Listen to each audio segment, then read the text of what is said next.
बिस्मिल्लाहिर्रहमानिर्रहीम। अस्सलाम वालेकुम। मैं हूं अकील शहजाद और आप देख रहे हैं FSP के ट्रेंड्स। जैसा कि कुलिश उस्मान सीज़न 4 का इख्तिताम हो चुका है और इसके बाद नाज़रीन का सबसे बड़ा सवाल ये है कि कुलिश उस्मान सीज़न 5 कब आएगा और इसकी शूटिंग कब शुरू होगी और रिलीज़ डेट क्या हो सकती है, आपको बताएंगे। लेकिन वीडियो शुरू करने से पहले आपसे गुजारिश है कि अगर आपने FSP के ट्रेंड्स को सब्सक्राइब नहीं किया तो ज़रूर सब्सक्राइब कर लें।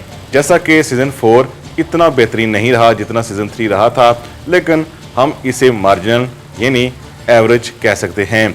आप सीज़न 5 के हवाले से नाजरीन बेताब हैं कि कब आएगा, तो आपको बताते चलें कि वैसे तो सेट से 3 माह की छुट्टियां होती हैं, लेकिन 2 माह बाद तैयारियां शुरू हो जाती हैं और हम अगस्त के बाद ही शूटिंग स्टार्ट होता देख रहे हैं और सितंबर या अक्टूबर के पहले हफ्ते में ही कुलिश उस्मान सीज़न 5 की पहली एपिसोड आ जाएगी। यानी ज़्यादा से ज़्यादा अक्टूबर के पहले हफ्ते में हम सीज़न 5 किस्त नंबर 1 देख पाएंगे।